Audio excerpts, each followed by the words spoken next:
لیکن مشکل یہ ہے کہ ہادیہ ان باتوں کو نہیں سمجھے گی۔ میں نے کہا اسے بھی سمجھنا پڑے گا۔ کچھ ہی دیر میں یوسف انکل اپنے دوست کے گھر سے واپس آ گئے۔ ملازمہ وہاں سے کانچ اٹھا رہی تھی۔ کہنے لگی یہ کیا ہے، کیا ٹوٹا ہے؟ میری والدہ نے انہیں زوہا کی ساری بات بتا دی۔ کہنے لگے سلطان، تم تو اسے سائیکیٹرسٹ کے پاس لے کر گئے تھے، تو اس نے تو کہا تھا کہ وہ ٹھیک ہو جائے گی۔ میں نے کہا ہاں ہو جائے گی، وقت لگے گا۔ یوسف صاحب کہنے لگے مجھے نہیں لگتا کہ ٹھیک ہو پائے گی۔ کوئی بھی بات اس کے مزاج کے خلاف ہو جاتی ہے تو طوفان کھڑا کر دیتی ہے، اسے سنبھالنا مشکل ہو جاتا ہے۔ میں کب تک اسے پال سکتا ہوں؟ آخر کبھی نہ کبھی تو مجھے اس کی شادی بھی کرنی ہے، اور کون کرے گا میری اس پاگل بیٹی سے شادی؟ کون اپنائے گا اسے؟ اس حالت میں کون اس کا پاگل پن جھیلے گا؟ کوئی نہیں کرے گا، وہ یوں ہی سسک سسک کے مر جائے گی۔ روما نے میری بیٹی کو جان بوجھ کے ایسا بنا دیا، خود تو مر گئی، میری بیٹی کو جان بوجھ کے ایسا بنا گئی کہ ساری زندگی میں اذیت میں رہ سکوں۔ اور کون ہے جو مجھے اس اذیت سے نکالے؟ کوئی بھی تو نہیں ہے۔ پھر میری طرف دیکھنے لگے، پھر کمرے میں چلے گئے۔ میری ماں ہکا بکا مجھے دیکھ رہی تھی، اور کبھی یوسف صاحب کو۔ رات کا کھانا بھی یوسف صاحب نے اپنے کمرے میں منگوا کے کھایا۔ کھانے کی ٹیبل پہ یا تو میں بیٹھا تھا یا پھر میری والدہ۔ میری والدہ ملازمہ سے کہنے لگی جاؤ زوہا بی بی سے کہو کہ کھانا کھا لے۔ وہ کہنے لگی نہ بابا نہ، میں نہیں جاؤں گی، وہ کچھ بھی اٹھا کے میرے سر پہ مار دیں گی، مجھے تو ان سے ڈر لگتا ہے۔ میں نے کہا آپ کھانا کھائیں۔ کھانا کھانے کے بعد میں نے ایک ٹرے میں اس کے لیے کھانا رکھا اور میں اوپر آ گیا۔ اس کے کمرے کے باہر سسکیوں کی آواز آ رہی تھی، رو رہی تھی۔ میں نے دروازے پہ دستک دی، میں نہیں کھاؤں گی، چلے جاؤ یہاں سے۔ میں نے دروازہ کھولا تو بیڈ پہ بیٹھی ہوئی تھی۔ کیوں آئے ہو یہاں پہ؟ میں نے کہا ہے نا مجھے کچھ نہیں کھانا۔ میں نے کہا تمہیں کس نے کہا ہے کہ میں تمہارے لیے کھانا لایا ہوں؟ میں تو اپنے لیے لایا ہوں۔ میں نے وہ ٹرے بیڈ پہ رکھ دی۔ واہ جی واہ، دال چاول، اور وہ بھی اچار کے ساتھ، سلاد اور چٹنی بھی ہے، آج تو کھانے کا مزہ ہی آ جائے گا۔ اسے شاید شدت سے بھوک لگی تھی، کیونکہ کرکٹ بھی کھیلا تھا اس نے اور ابھی تک کچھ کھایا بھی نہیں تھا۔ وہ غور سے پلیٹ دیکھ رہی تھی۔ میں نے دال کی پیالی میں سے دال لی، چاولوں پہ ڈالی، اچار ڈالا، سلاد ڈالا، سب کچھ چمچ میں بھر کے میں نے منہ میں ڈالا۔ اوہ ہو کیا مزے کی دال بنی ہے۔ وہ کھانے کو للچائی ہوئی نظروں سے دیکھ رہی تھی۔ پھر میری نظروں سے تصادم ہوا تو رخ بدل گئی۔ اپنے کمرے میں جا کے کھاؤ، میرے سامنے کیوں کھا رہے ہو؟ میں نے کہا تم بھی کھا سکتی ہو۔ پھر اس نے میری طرف دیکھا۔ میں کیوں کھاؤں تمہارے ساتھ؟ میں تو ویسے بھی زہر ہوں نا، میرا جھوٹا تم کھاؤ گے تو مر جاؤ گے، اسی لیے تو تم نے میری چائے نہیں پی تھی، اب کھانا کیوں کھا رہے ہو؟ میں نے کہا اچھا، آئی ایم سوری، میں غصے میں تھا، چلو کھا لو شاباش۔ میں نے کہا تو کہنے لگی اپنے ہاتھ سے کھلاؤ، پھر کھاؤں گی میں۔ میں نے کہا تم بچی تو نہیں ہو؟ کہنے لگی تو اور کیا، بچی ہی تو ہوں، اتنی بڑی تو نہیں ہوئی ہوں میں، کھلا دو نا اپنے ہاتھ سے۔ میں نے اسے اپنے ہاتھ سے کھانا کھلایا۔ کہنے لگی یہ تو بہت مزے کا ہے۔ میں نے کہا تم مجھے اس وقت بہت بری لگتی ہو جب تم چیزیں توڑتی ہو۔ تو کہنے لگی ہاں تو تمہیں اپنا آپ نظر نہیں آتا؟ تم نے کیوں میرے ساتھ چائے نہیں پی؟ اور تم اس لڑکی کے پیچھے کیوں بھاگ کے گئے تھے؟ میں نے کہا وہ لڑکی میری کزن ہے۔ کہنے لگی جو بھی ہے، تمہاری تو کچھ نہیں ہے نا، دیکھو تم صرف میرے ہو، کسی اور لڑکی کے ساتھ بیٹھتے ہو باتیں کرتے ہو تو مجھے برا لگتا ہے۔ میں نے کہا یہ کتنی بری بات ہے جو تم کہہ رہی ہو، میں تمہارا بھائی ہوں۔ کہنے لگی میں کچھ نہیں جانتی، تم بس میرے ہو، کیونکہ تم مجھے اچھے لگتے ہو، اور تم میرے ہو، بس بھائی ہو بہن ہو جو مرضی ہو، تم بس میرے ساتھ رہا کرو۔ کھانا وہ کھا چکی تھی۔ اب میں یہ سوچ رہا تھا کہ اسے اپنے اور ہادیہ کے رشتے کے بارے میں بتا دوں۔ میں نے کہا تم جانتی ہو وہ لڑکی جو تم سے دوستی کرنے آئی تھی وہ کون ہے؟ کہنے لگی کون ہے؟ میں نے کہا وہ میری منگیتر ہے۔ کہنے لگی منگیتر کیا ہوتا ہے؟ میں نے کہا منگیتر وہ ہوتی ہے جس کے ساتھ انسان کی شادی ہوتی ہے۔ کہنے لگی اور شادی کیا ہوتی ہے؟ میں نے کہا وہ بھی کچھ ہوتا ہے، تمہیں نہیں پتا تو میں کیا کہہ سکتا ہوں۔ کہنے لگی وہ تمہاری کچھ ہوتی ہو یا نہ ہوتی ہو، آج کے بعد میں اسے تمہارے ساتھ باتیں کرتے ہوئے نہ دیکھوں، مجھے وہ اچھی نہیں لگتی۔ میں نے کہا تم اب اسکول جایا کرو گی کیونکہ تمہیں تھوڑا بہت لکھنا پڑھنا آ گیا ہے، باقی تم اسکول میں پڑھا کرو گی۔ میں نے نہیں جانا کہیں بھی، یہ اسکول کیا ہوتا ہے؟ اسے کچھ بھی تو نہیں پتا تھا۔ بڑی مشکل سے میں نے ایک اکیڈمی میں اس کا داخلہ کروایا تاکہ وہ بچوں میں اٹھے بیٹھے اور ان میں پڑھے، اسے دنیا کا پتہ چلے۔ پھر میں نے اس سے کہا کہ کل میں تمہیں خود لے کے جاؤں گا اور تم وہاں پہ کوئی شرارت نہیں کرو گی، کسی سے لڑو گی نہیں، اچھا پڑھو گی، اور وہاں کوئی ٹیچر تمہیں کچھ نہیں کہیں گے، ڈانٹیں گے بھی نہیں۔ میں انہیں پہلے ہی سمجھا چکا تھا کہ اس لڑکی کو نہ ڈانٹا جائے نہ پریشان کیا جائے۔ اگلے روز میں اسے اکیڈمی لے کے گیا تو میرا ہاتھ بہت زور سے پکڑ رکھا تھا۔ میڈم نے بڑے پیار سے اس سے بات کی کہ ٹیچر تمہیں کھلائیں گی، ٹیڈی بیئرز دیں گی اور وہ تمہیں بہت اچھا پڑھائیں گی، لیکن اس نے میرا ہاتھ بڑی مضبوطی سے پکڑ رکھا تھا۔ کچھ ہی دیر میں ایک ٹیچر وہاں آ گئی۔ آؤ زوہا، میرے ساتھ آؤ، ہم کھیلیں گے۔ میں نے کہا زوہا میرا ہاتھ چھوڑو، ٹیچر کے ساتھ جاؤ۔ وہ نفی میں سر ہلانے لگی۔ مجھے کہیں نہیں جانا، مجھے تمہارے ساتھ رہنا ہے۔ دیکھو میرا ہاتھ چھوڑو، میں تمہیں لینے آؤں گا، پھر میں تمہیں چاکلیٹ بھی دلواؤں گا اور ٹیچر بھی تمہیں چاکلیٹ دیں گی۔ لیکن وہ مسلسل نفی میں سر ہلا رہی تھی، میرا ہاتھ بہت زور سے پکڑ رکھا تھا۔ میڈم یہ دیکھ کے کہنے لگیں کہ آپ ایسے کریں، آپ اس کے ساتھ کلاس میں چلے جائیں۔ میں اسے لے کے کلاس میں آ گیا۔ وہاں چھوٹے چھوٹے بچے تھے، کوئی پڑھ رہا تھا، کوئی کھلونوں سے کھیل رہا تھا۔ میں نے کہا دیکھو یہ سب تمہارے دوست ہیں۔ کہنے لگی نہیں، تم میرے دوست ہو۔ میں نے کہا ہاں، لیکن ان سب سے بھی دوستی کرو، دیکھو کتنے پیارے پیارے بچے ہیں، ان کے ساتھ بیٹھو، باتیں کرو، ان کے ساتھ کھیلو، اور پھر تمہیں چاکلیٹ بھی تو ملے گی۔ وہ نفی میں سر ہلانے لگی۔ میرا بازو اپنے دونوں ہاتھوں سے زور سے پکڑ لیا۔ نہیں، میں تمہارے ساتھ گھر واپس جاؤں گی۔ اس کی بے جا ضد سے میں تنگ آ چکا تھا۔ زوہا میں تم سے ناراض ہو جاؤں گا، میں تم سے کبھی بات نہیں کروں گا۔ تم یہاں رکو گی اور بچوں کے ساتھ پڑھو گی بھی اور کھیلو گی بھی، ورنہ پھر میں تم سے بات نہیں کروں گا۔ وہ میری ناراضگی برداشت کر ہی نہیں سکتی تھی، اس لیے میرا ہاتھ چھوڑ دیا۔ روتے ہوئے ایک کرسی پہ جا کے بیٹھ گئی۔ میں واپس آ گیا، اپنے آفس آیا۔ واپسی میں 5 بجے مجھے اسے لینا تھا تاکہ گھر میں بھی کچھ امن رہ سکے اور اس کا دل بھی وہاں لگ سکے۔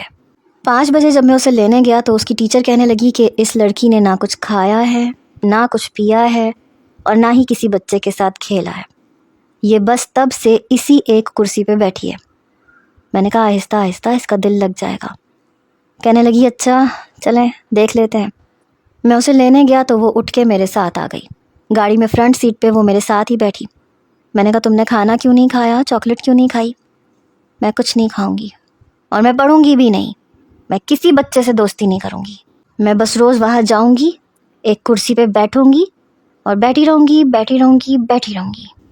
پھر چھٹی ہوگی اور تم مجھے لینے آؤ گے اور میں تمہارے ساتھ واپس آؤں گی۔ میں کچھ نہیں کھاؤں گی، میں کچھ نہیں کروں گی۔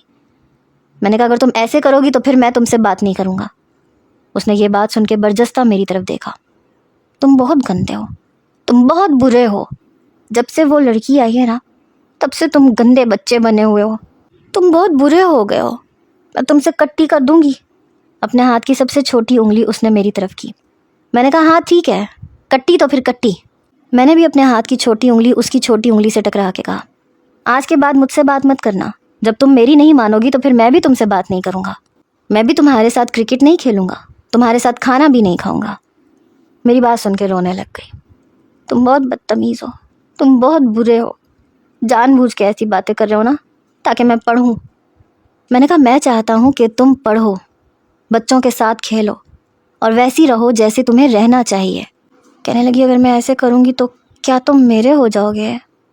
اس کی بات پہ برجستہ میں نے اس کی طرف دیکھا تھا۔ میں نہیں جانتا تھا کہ سامنے سے گاڑی آ رہی تھی، بہت تیز رفتاری میں۔ وہ بری طرح سے چلائی سلطان گاڑی! میں نے سامنے دیکھا، جلدی سے اسٹیئرنگ گھما دیا۔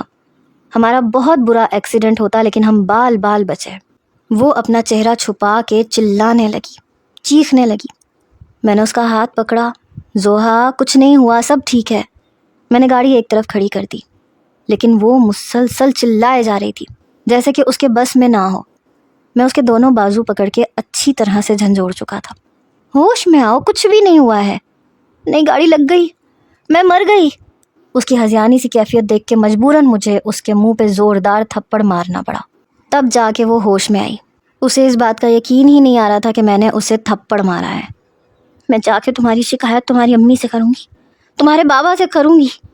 میں نے کہا ہاں ٹھیک ہے کر دینا، لیکن اب تمیز سے بیٹھو اور چیخنا چلانا بند کرو۔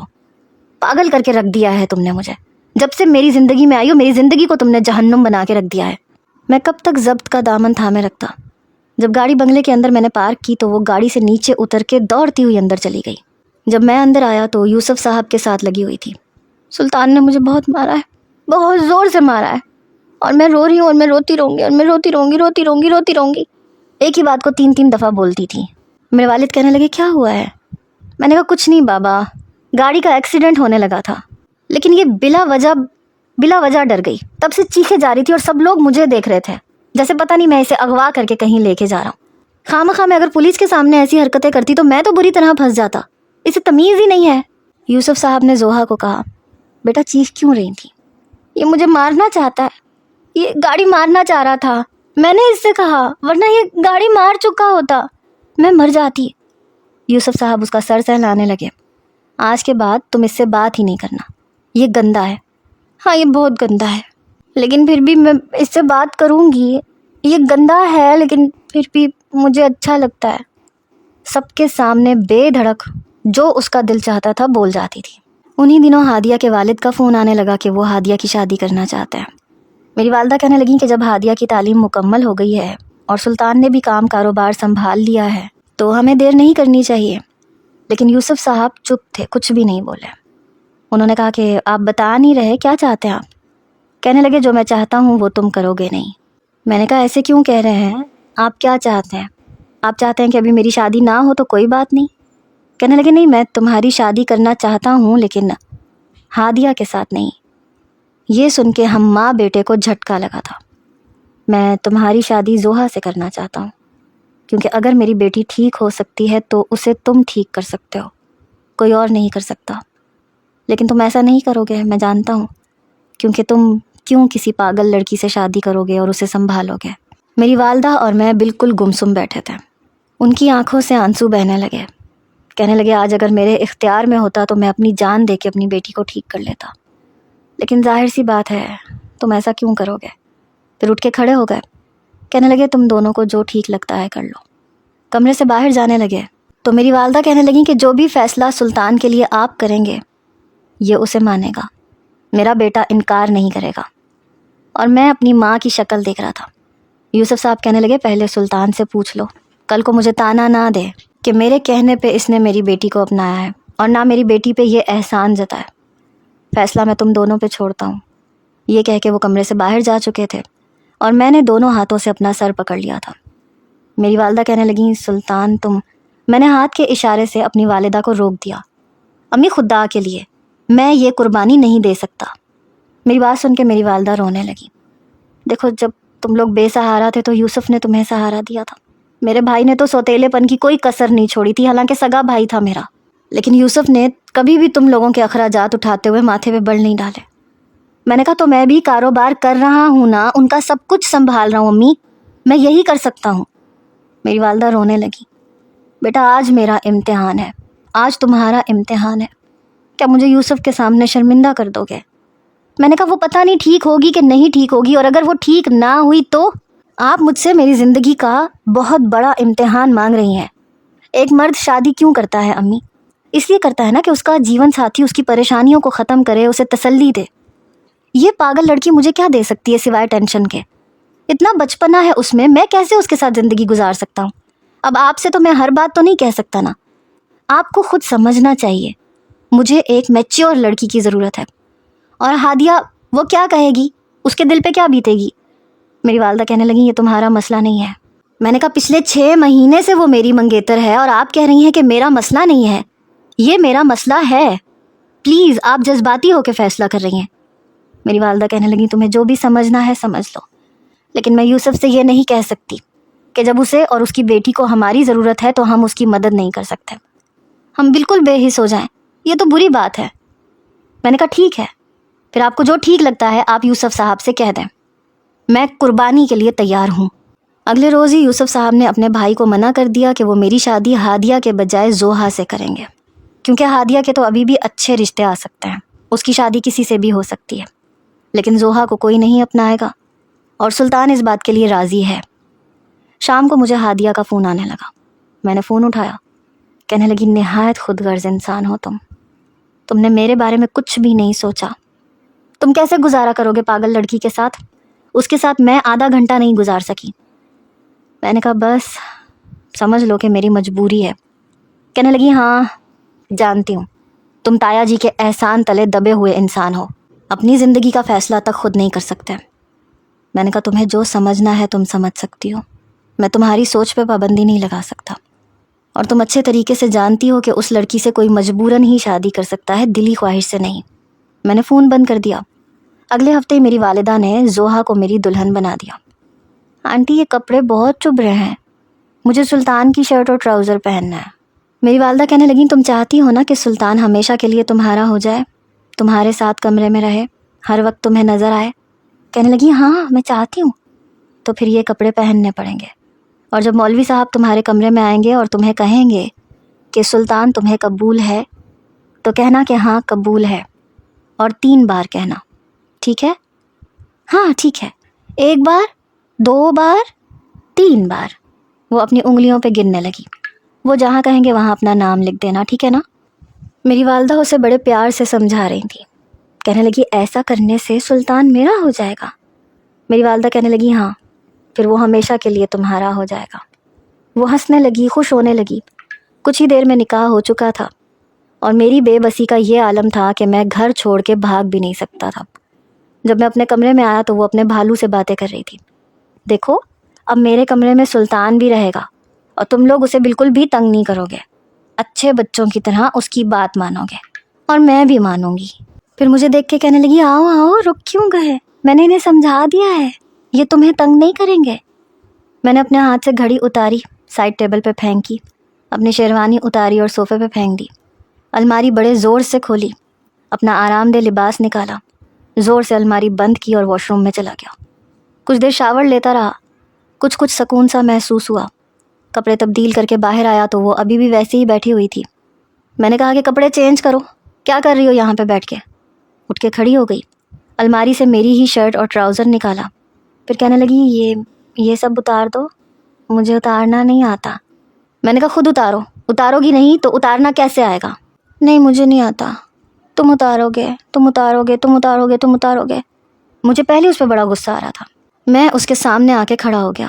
میں نے کہا بچی نہیں ہو تم، اور نہ ہی میں تمہارا نوکر ہوں، تمہارے باپ کا زر خرید غلام بھی نہیں ہوں۔ میں دانت کچکچاتے ہوئے بڑے غصے سے بات کر رہا تھا، اور وہ چپ چاپ کھڑی تھی۔ اپنا زیور خود اتار کے رکھو، اور کپڑے بھی تم ہی بدلو، اور ہاں صوفے پہ تکیہ رکھ کے سو جانا۔ سمجھ میں آ رہی ہے میں کیا کہہ رہا ہوں تم سے؟ وہ رونے لگی۔ تم گندے بچے ہو، میں تم سے بات نہیں کروں گی۔ میں نے کہا بہت احسان ہوگا تمہارا کہ تم مجھ سے بات نہیں کرو گی۔ میں بیڈ پہ لیٹ گیا۔ اس نے واقعی کچھ بھی نہ اتارا، اور نہ اس کو سمجھ میں آ رہی تھی۔ اپنے کانوں میں پہنے ہوئے جھمکوں کو کھینچنے لگی، اور ساتھ ساتھ چلانے لگی۔ میں اٹھ کے بیٹھ گیا۔ میں نے کہا یہ کیا کر رہی ہو تم؟ اتار رہی ہوں، اتر ہی نہیں رہا ہے۔ بڑی بے بسی سے آنسو بہا رہی تھی۔ مرتا کیا نہ کرتا، یہ والی مثال مجھ پہ بالکل فٹ تھی۔ میں نے اس کے جھمکے اتارے، یوں اتارتے ہیں انہیں، کھینچ کھینچ کے، اپنے کان نہیں پھاڑتے۔ پھر اس کا نیکلس اتارا، اس کی بندیاں اتاری، دوپٹے کی پنیں اتاری، دوپٹہ اتار کے ایک طرف رکھ دیا۔ پھر اس سے کہا کہ جاؤ باتھ روم میں جا کے چینج کرو۔ کہنے لگی پہلے مجھے بتاؤ کہ کیسے چینج کروں، اس کو کیسے اتاروں؟ اب میرے حواس گم ہونے لگے۔ ایک تو اس کے لہنگے کی چولی بہت ٹائٹ تھی، کوئی اور لڑکی ہوتی تو اسے بھی زپ کھولنے میں مشکل پیش آ سکتی تھی، اور وہ تو تھی ہی 1 نمبر کی احمق، اس سے میں کیا ہی توقع رکھتا۔ میں نے اپنی شرٹ پکڑی اور اس کی کمر پہ یوں پہنائی کہ اس کی کمر ڈھک چکی تھی۔ پھر اپنا ہاتھ میں نے اس شرٹ کے اندر کیا اور زپ کھول دی، اور اپنی آنکھیں بند کر لیں۔ 10 منٹ بعد آنکھیں کھولیں تو وہ ٹکر ٹکر مجھے دیکھ رہی تھی، شرٹ کے بٹن بند کر چکی تھی۔ پھر اپنے لہنگے کو پکڑ کے کہنے لگی اس کا کیا کروں؟ میں نے کہا میرا سر کرو۔ میں چپ چاپ بیڈ پہ جا کے لیٹ گیا، تکیہ اٹھا کے اپنے منہ پہ لے چکا تھا۔ سلطان بتاؤ نا اس کو کیسے اتاروں، یہ کہاں سے اترے گا؟ میں نے کہا مجھے تنگ مت کرو، جیسے اتارا جاتا ہے اتار لو۔ کچھ ہی دیر میں دھڑام سے وہ میرے بیڈ پہ بیٹھی۔ میں نے دیکھا تو ویسے ہی لہنگا پہنا ہوا تھا، مجھے غصے سے دیکھ رہی تھی۔ تمہاری امی نے مجھے پہنایا تھا، مجھے نہیں اتارنا آتا، تم گندے ہو، میری مدد بھی نہیں کرتے، میں صبح تمہاری امی کو شکایت لگاؤں گی۔ میں نے کہا میں انسان ہوں زوہا، مجھے انسان ہی رہنے دو تو بہتر ہے۔ خبردار جو تم نے صبح کوئی بھی بات کسی کو بھی بتائی، میں تمہارا گلا دبا دوں گا۔ میں کچھ بھی کر سکتا تھا مگر وہ نہیں جو زویا کہہ رہی تھی۔ میں ایک مرد تھا اور جذبات سے عاری نہیں تھا۔ ایک لڑکی جو میرے نکاح میں تھی اسے اپنے سامنے یوں دیکھ کر میں نہیں چاہتا تھا کہ میں اپنا ضبط کھو دوں. صوفے پہ جا کے سو. میری بات سن کے کہنے لگی نہیں میم، میں بیڈ پہ سوؤں گی، میرے ٹیڈی بیئرز بھی میرے ساتھ سوئیں گے. میں نے تکیہ اٹھایا اور میں صوفے پہ جا کے لیٹ گیا. وہ بیڈ پہ لیٹ گئی، اپنے ٹیڈی بیئر کو گلے لگا کے سو چکی تھی. چہرے پہ میک اپ ویسے ہی لگا ہوا تھا. اس کا رخ میری جانب تھا. میں نے آنکھیں بند کر لیں. وہ گہری نیند سو چکی تھی لیکن میں کروٹ پہ کروٹ بدلنے لگا. صوفے پہ میں ٹھیک سے سو نہیں پا رہا تھا، اس لیے کچھ ہی دیر بعد بیزار ہو کے میں بیڈ پہ آ کے لیٹ گیا. کروٹ دوسری طرف کر لی. کچھ ہی دیر میں سو بھی گیا. مگر نہ جانے رات کا کون سا پہر تھا جب مجھے لگا کہ میری کمر پہ